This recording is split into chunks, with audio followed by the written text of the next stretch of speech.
Hello and welcome to the Doula Debrief podcast from Community Doula Alliance. Hosted by Marnellie Bishop and Allie Buchanan, two doulas servicing the Portland metropolitan area.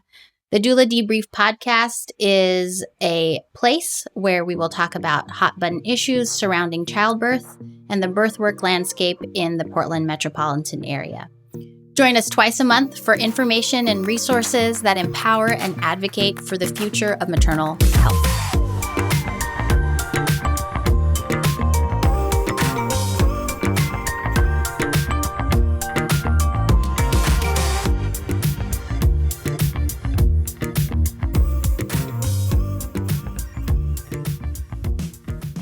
In today's episode, we will be interviewing Executive Director Kimberly Porter to talk about the growth and changes for Community Doula Alliance in this first year of our organization.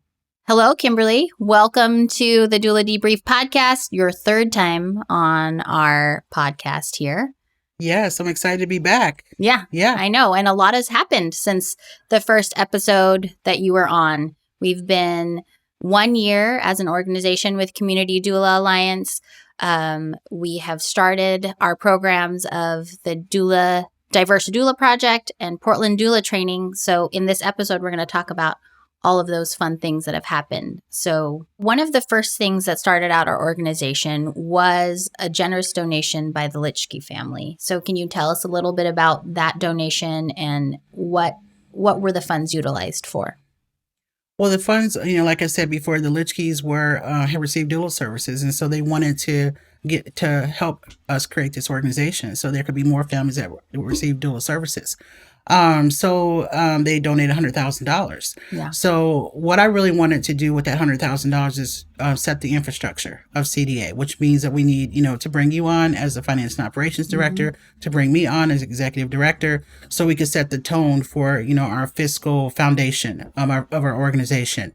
So that money was primarily used to, pay our salaries, to bring in Lillian for our first cohort, to pay for our location, to buy all of the things we need to make an organization that is here to stay. Yes. So one of the things, in addition to the first $100,000 in the end of 2020, is we started a fundraiser at the end of 2020. And how much did we raise? We raised $20,000. That was a rally page on Facebook. Mm-hmm. So that was like a community effort. Like everybody came together and said, we really support you. We support you all as an organization. We support you all having more diverse doulas of color. And we really want to do whatever we can. And so we were able to raise $20,000 in November. Yeah, which was incredible. And so we ended the year with $120,000 in initial in-kind funds. We did also receive other additional funds from other organizations, like 500 from one organization, 100 from other individuals, other doulas in our community. So it's been really encouraging to see the outpouring of support for our organization to really give the community here options for doula support. So talk to me about how we started 2021. So we started 2021, like I said, with $120,000. We were able to, solidify our organization. So there was visibility. We were able to have our website. So that made us more accessible to the community. So everybody knew we were, existed, that we were real. We have a brick and mortar space, which we're in right now. So that was great. So now, it's like a real organization. It's a nonprofit. We were able to submit our nonprofit paperwork in May. May of 2021. Of 2021. So really it just solidified us as a real organization. So as a kind of culturally specific organization, one of the things that we are able to do is provide culturally specific care. And we know that we were recently reached out to by a Latina family that is looking for a Latina doula. And why? Why is that important for us? Well, I think, like I said before, we're more visible. So now there's the ask. So before there was not a lot of options. So now we have doulas from particular cultural backgrounds that have particular indigenous practices. So this particular family is a first generation Mexican couple. They're in their 40s. They reached out to us and they said, I specifically want a first generation Spanish speaking Mexican doula. And we have that person, right? And so it was just the fact that there's the ask and that they wanted someone because in their culture, they're told not to challenge authority. And we know that medical physicians, OBGYNs, midwives are seen as authority figures, but they know that there are some disparities when it comes to, Latinos having birth and things like that at the hospital. So they wanted to have a doula that was speaking their language. I mean, literally speaking their language, but also being able to navigate between being in the hospital system, but also being Mexican American first generation. So they knew that they could ask for that. And I feel like having done this work for the last 8 years, it's just really been like, just for it to come to fruition that we have what people are looking for. People have been asking for certain doulas that are culture specific, that speak a certain language, that have certain cultural backgrounds, that practice for Boso, that may be from Nigeria or other parts of Africa. And we have those doulas that speak that language. And so it's going to just be a better optimal birth experience when that occurs. Because I think the key to that is the fact that not only do they share that same cultural background and experience, they also have the skill set to navigate the medical system and make that approachable and easier for families to digest. Because I think we used it in another podcast, the example of, just there's no word for cesarean section in other languages. And so it takes not only a linguistic interpretation, but also like a cultural interpretation of what that looks like. And when you are a doula that understands culturally what a cesarean section looks like, and then medically what a cesarean section looks like, makes it, you can have compassion, you can have empathy for that family and explain it to them in a way where they now have that choice to understand why a cesarean section may be the best path for their birth. Mm-hmm. So, I mean, or honestly, it's distract from it. Yeah. And it's honestly, I mean, this family speaks Spanish and they could have had a doula that was not of color, but they wanted a Spanish speaking Mexican doula as opposed to someone that just speaks Spanish. And so I think that makes a difference as well. And that's why we say most of our doulas are bicultural, especially our Spanish speaking doulas. 2 of them are from Mexico. We have 2 doulas one is from Liberia, one is from Kenya. And so not only do anyone can speak a certain language, but it's the bicultural, the nuances, the things that we don't say amongst mixed company. And so they were able to do that with this particular interview. And I kind of supervised some of it. And so it was just beautiful to watch. They felt that comfort that they can actually be themselves. They can let their hair down and they can talk about things prior to the birth that they probably wouldn't feel comfortable talking about within that birth space while they're going into labor. So the bicultural piece is so huge, linguistically and culturally, but being able to know that you can talk about things that you normally wouldn't talk about in spaces that you feel like you're going to be judged. Yeah. And our doulas are able to support those families in doing that. Right. And know that, and those families that may not have been able to voice like a discomfort or a negative reaction to a process, they can now speak with their doula and know what their options are. Absolutely. Yeah. So if you are a doula that has a specific cultural language and lived experience and also have a deep understanding of the medical landscape, that's who we need here in our organization as doulas of the Diverse Doula Project. So that's an important part for us. And that's kind of, tell us about then how the interview process goes with those doulas. Well, the interview process, like I said before, I want doulas that are actually committed to doing this work. They've done some research on Community Doula Alliance, particularly Diverse Doula Project, but not the bicultural piece is so crucial and so important that we have people that are coming from other parts of the country. They've come here to the United States, maybe first or second generation. They understand the medical system.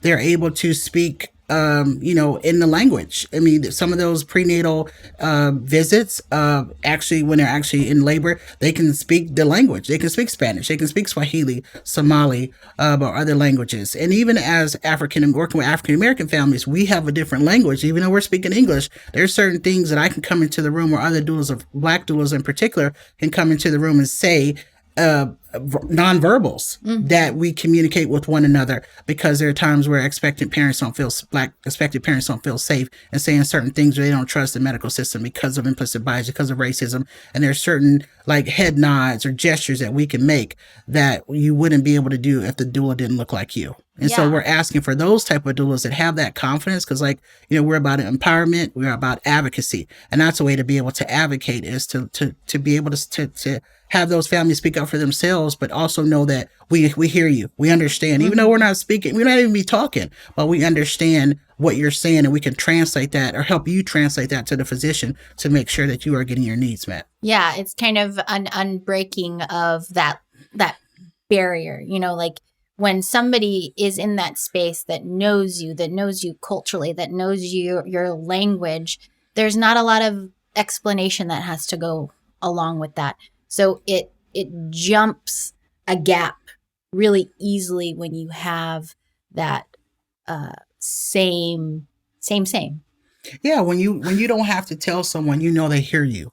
Right. It's like you don't have to explain it. Like you can just feel it in the room. It's like an intuition that you can just know, okay, I can tell that this particular African-American mom is tense. And I can just tell by, her body language that she needs something else. And I need to translate that for her, or have her to be able to translate it for herself. Right. But there's just that when you know that you don't have to explain your existence, your humanity to someone, and they can explain it, they can just help you navigate that space. It just makes it better for a better birth experience. Because that's not the time that you need to be anxious. Right. It's when you're about to have a baby. You need to feel comfortable, you need to feel safe, and you need to feel that people are listening to you and they're hearing you and they want you to have a great birth experience. Yeah. So if you are a doula that is looking to join an organization and you feel that you meet those needs for the Diverse Doula Project, reach out. We're here for you. We want to hear your stories, and we want to see if you want to be a part of our organization, because the more diversity that we can bring to the birth landscape here,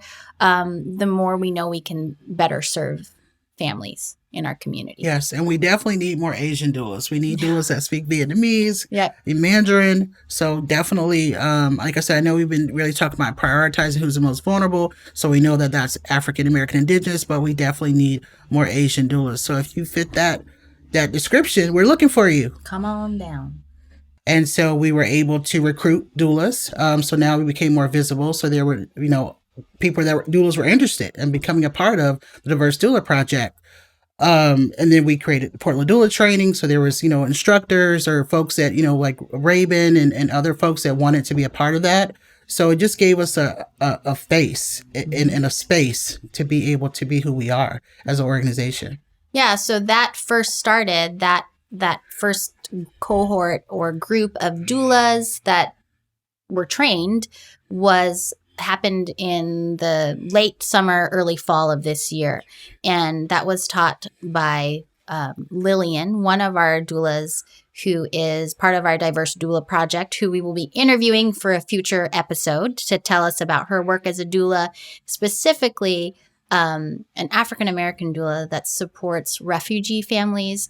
She's also a community health worker, so she helps with housing and just helping families transition into their life here in Portland.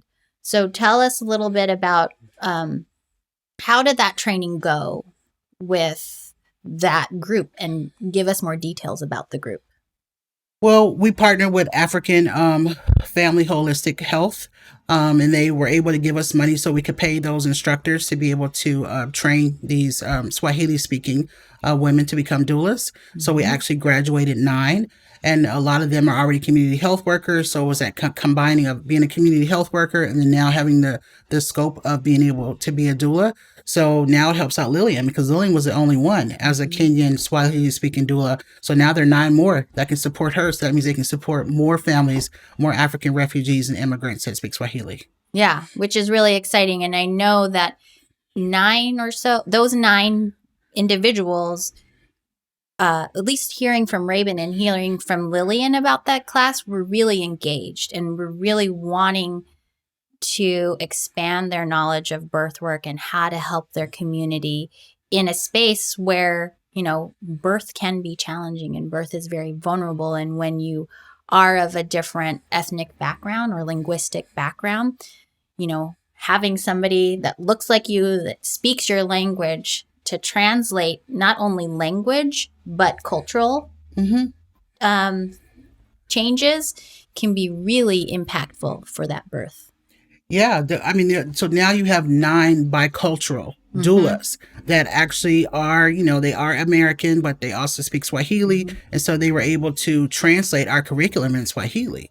And so it took so it was more collaborative and was more, so it wasn't just your traditional kind of, you have a lecturer come on and teach you how to become a doula, but it was a kind of a community collaboration where those doulas came together with Lillian and with Raven to be able to exchange, experiences and culture and really how to be able to best support Swahili speaking families in the birth space. Yeah. So that program was our diverse doula, that program was our Portland doula training. That was our first cohort of doulas that are now out in the community, or at least working on getting their births for certification, as well as continuing education for what our doulas do, or kind of another classification for our doulas, which are traditional health care worker registered doulas.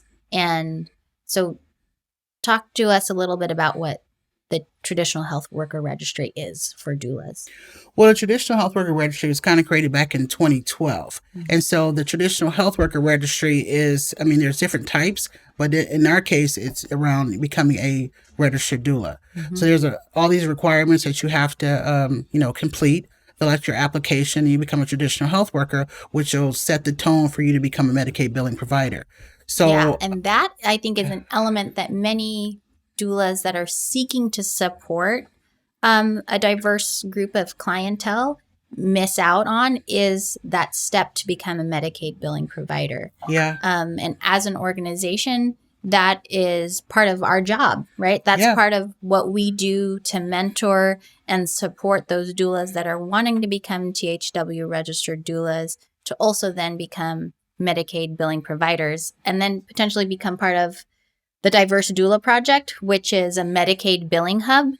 So we are that arm of billing for doulas that want to serve Medicaid families, and we're the pathway for them to then get paid through various coordinated care organizations, or CCOs. So that's one big thing that we've accomplished, or that you've accomplished, is negotiating those contracts with various CCOs. Can you talk a little bit about that? Well, I kind of want to go back first in terms of that was one of our goals for 20, as we we started out 2020 and going into 2021, is to become a Medicaid billing hub.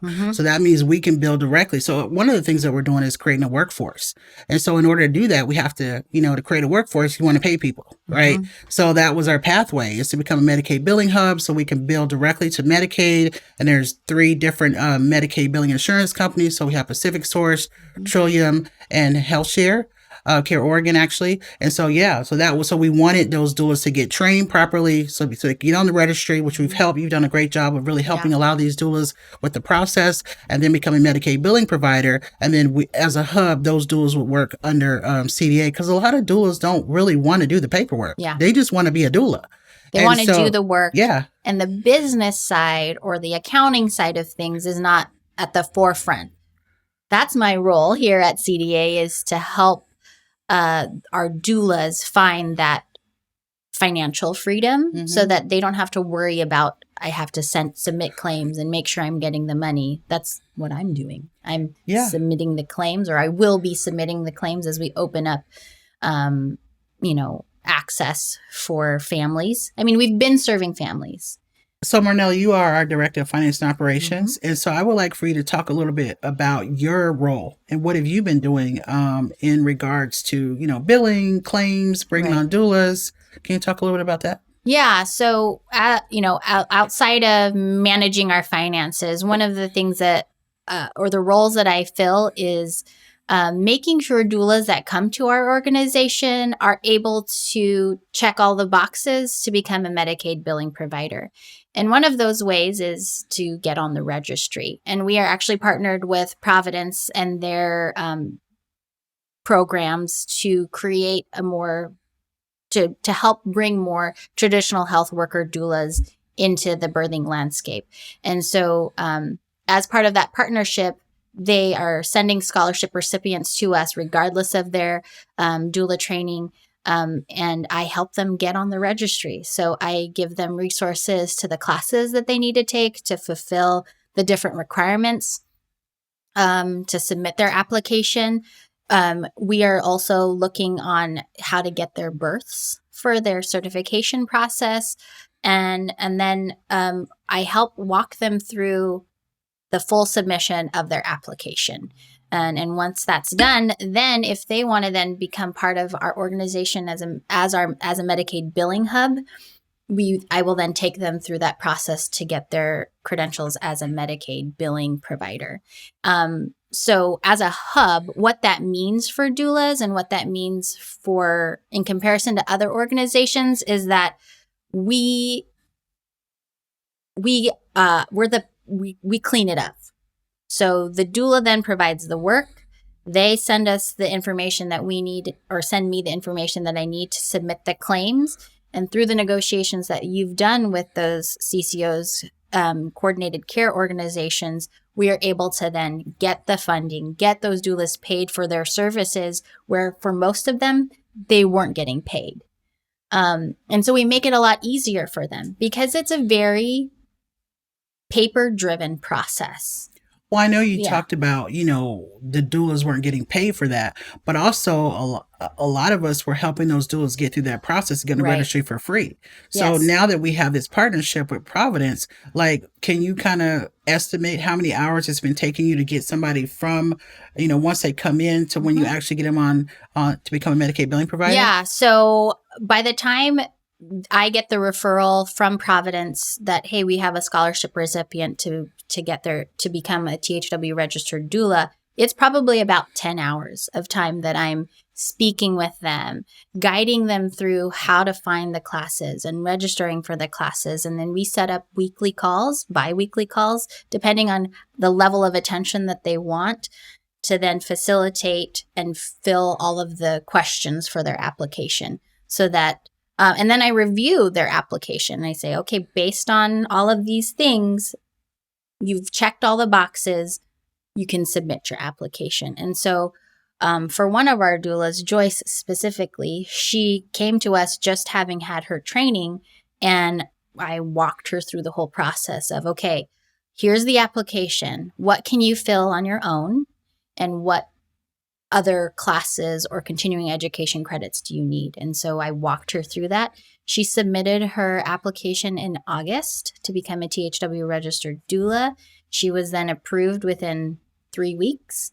And then we started the Medicaid billing provider process, and that took another month.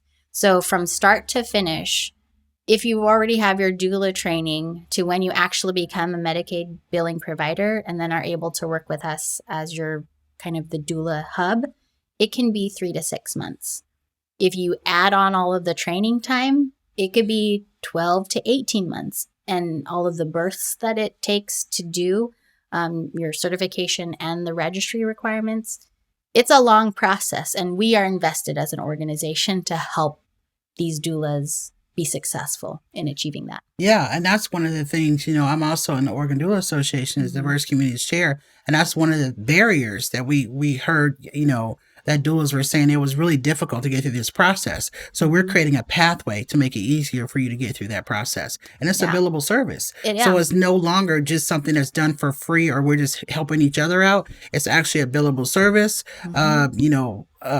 Our partner is willing to pay for that. We partner with Providence. So that helps us, not only it helps us as an organization to be able to help more doulas to become a part of Diverse Doula Project, but it helps the doula, eliminate that barrier. A lot of them the referrals that we've been getting this year have been mostly private pay. Yeah. Because of why? Why are we getting private pay clients when we're a nonprofit? Because, we just talked about, we have a actual website. So on our website, potential clients can see that we have doulas of color. So we have indigenous doulas. We have Black and Latin and Latinx and Asian doulas and things like that. So now they can actually look on our website and say, "Oh, I want Cleme. She speaks Spanish." So now they know. So now not only we do service families that have Medicaid, but we also support families that do not have insurance. Or they have insurance that's not covered for doula services. And so they're willing to pay out of pocket. And so they're asking we're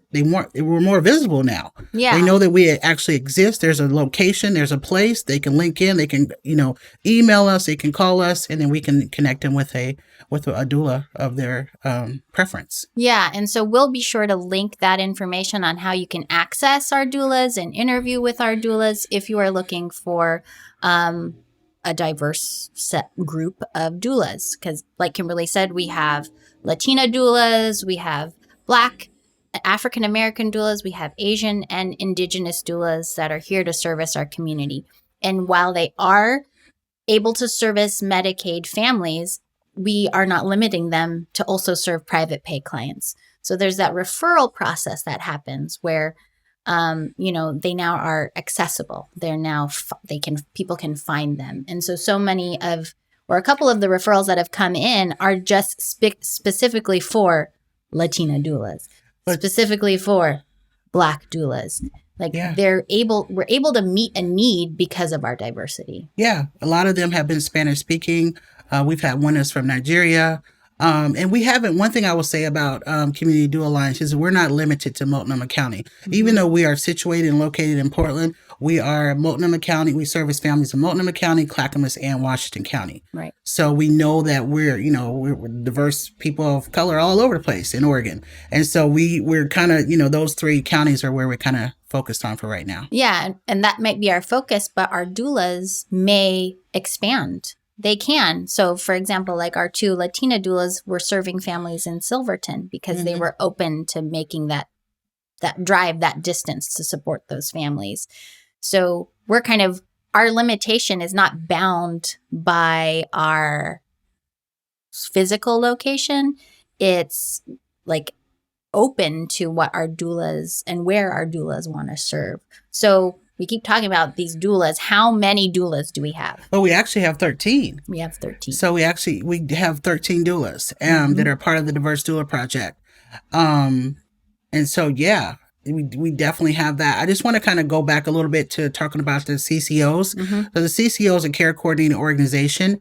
And so like you were talking about, your role has been around billing and claims and things like that. And my role has been, sitting with these insurance companies, CCOs, to negotiate these rates.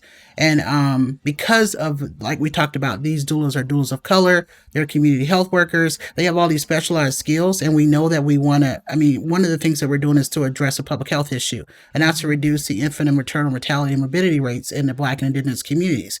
So we need to have a higher rate because that's a specialized skill set that these doulas are operating under. So I have been able to sit and negotiate with the CCOs that I talked about, Trillium, Pacific Source, and Care Oregon Health Share, to be able to negotiate a higher rate for doulas. And right. Like I said before, we're a workforce, so we want to definitely make sure that those doulas are compensated for the complexity of the type of families that they serve. So tell me, what's the current state rate for doula reimbursement? $350. And then, so $350, and that includes 2 prenatals, attendance at the birth, and 2 postpartum visits, which, based on what we know about our community and the families that we serve, that's not enough. Absolutely. It doesn't meet the need. It supports them in that kind of span of time that we're with our families, but we know that extended support is needed.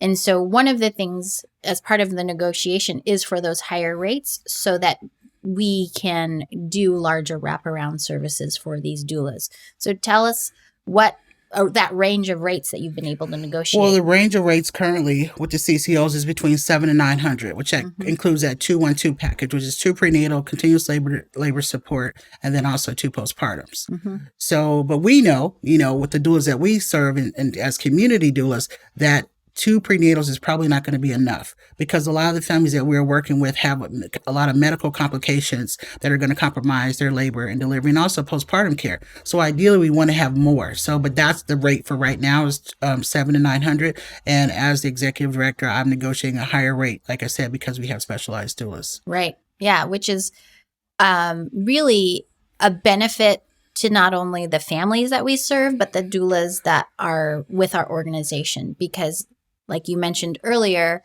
throughout this year, we've been growing and developing our workforce.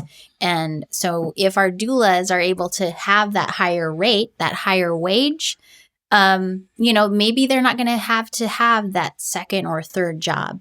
And then they can have more opportunities to advertise for their own private business, and continue to grow themselves professionally in this industry.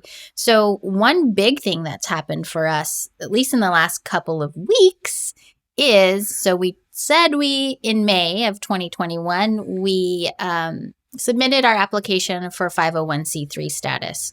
And 2 weeks ago,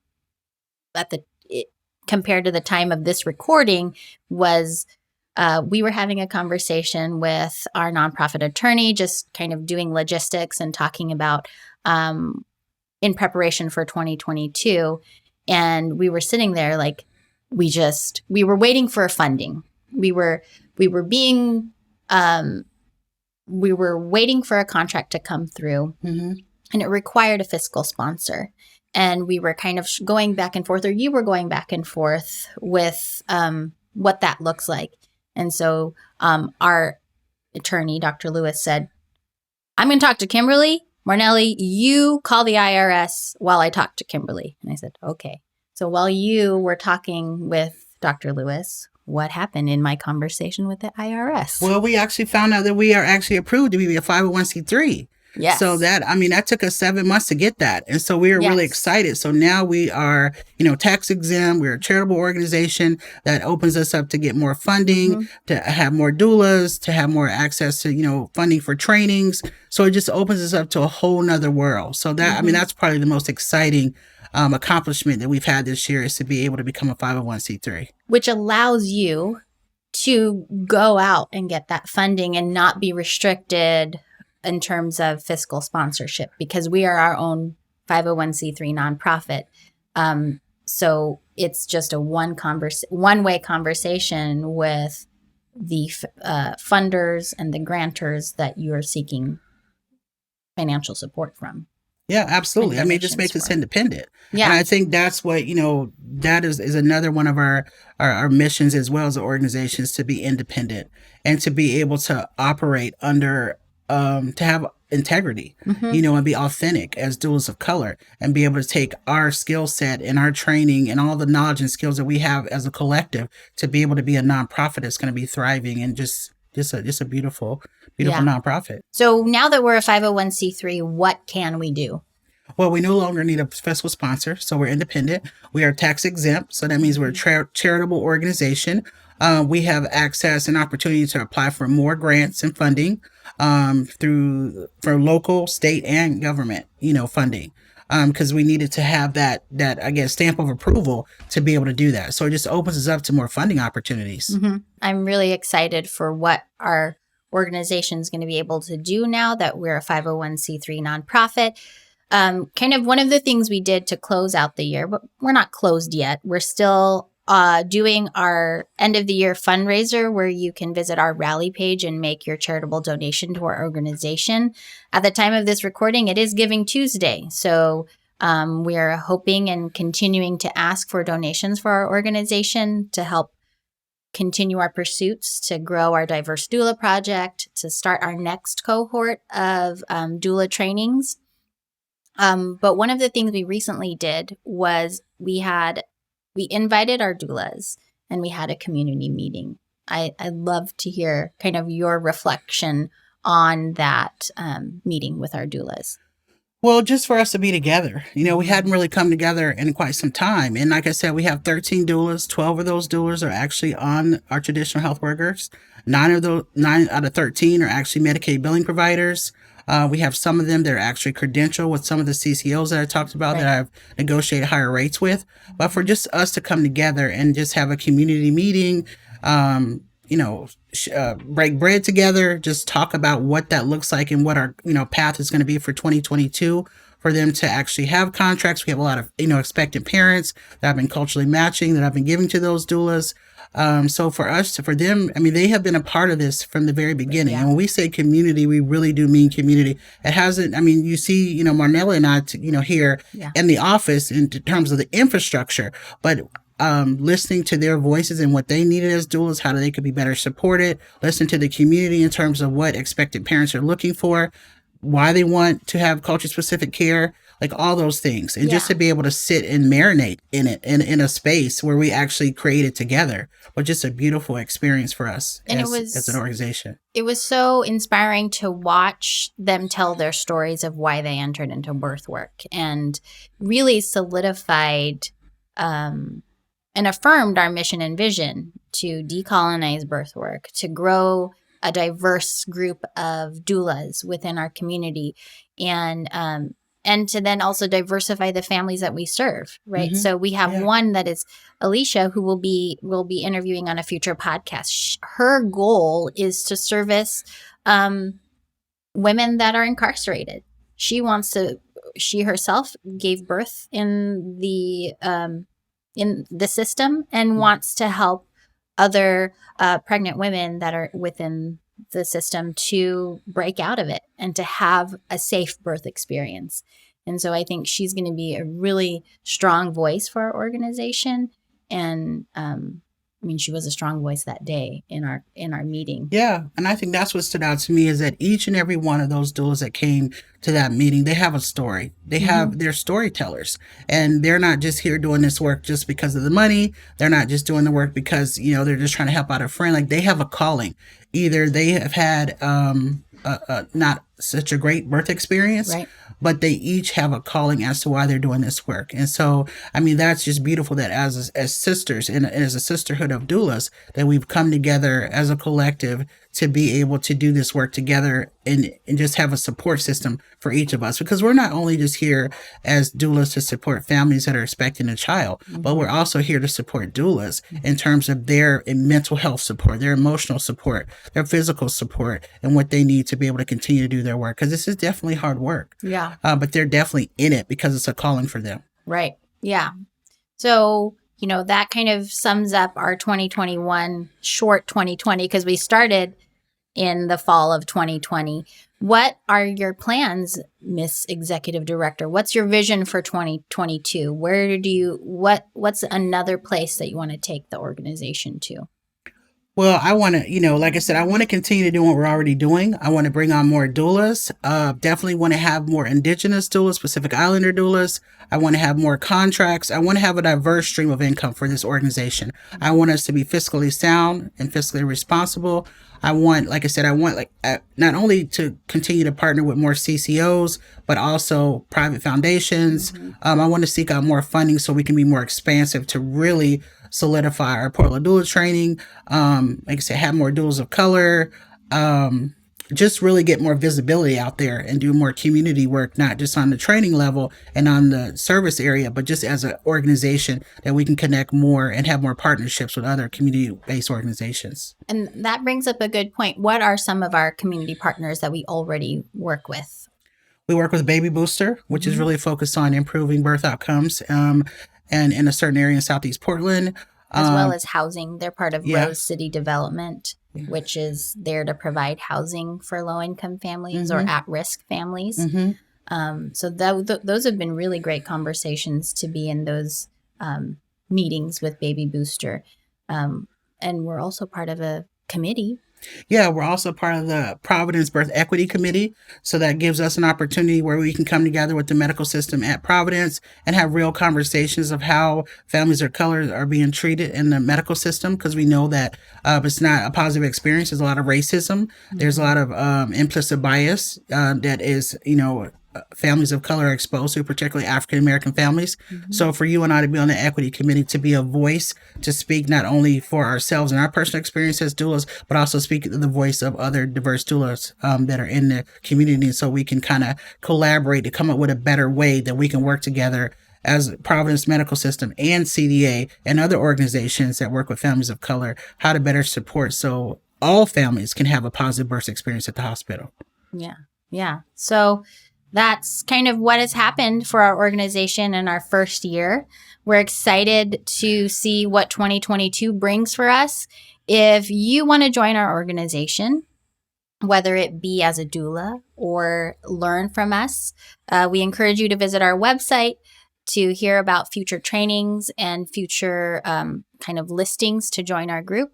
We are also actively searching for board members because as a nonprofit, we are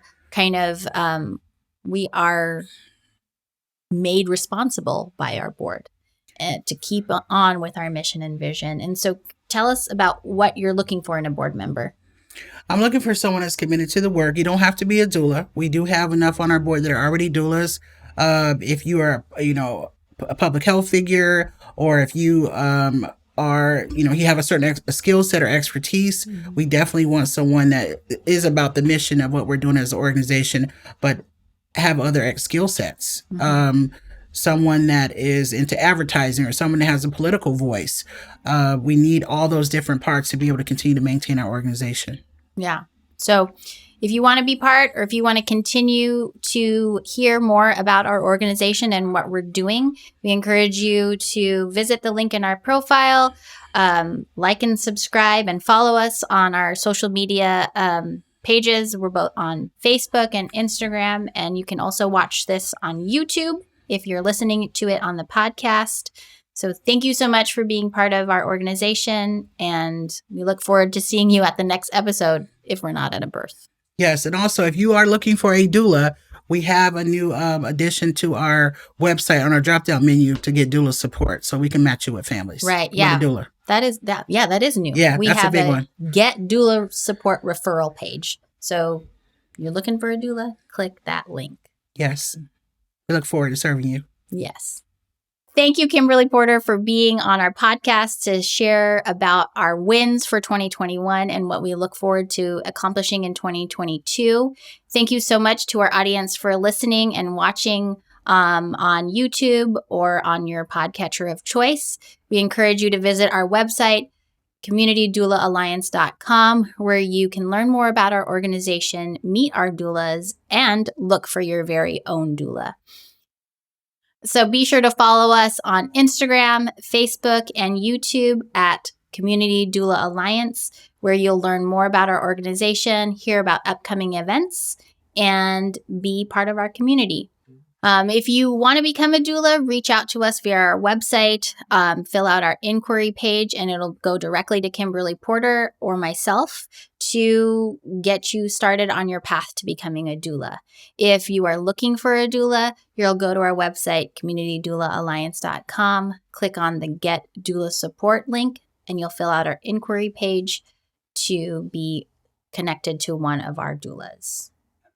And if you are looking to support our organization and invest in our organization, we encourage you to visit, again, our website, communitydoulaalliance.com. Click our Donate Now button where you can make your one-time donation or recurring donations to help us meet our goal for 2021 to raise another $25,000 before the end of the year. So thank you so much for listening to the Doula Debrief podcast from Community Doula Alliance. We'll see you next time, or you'll hear us next time on the next episode, unless we're at a birth.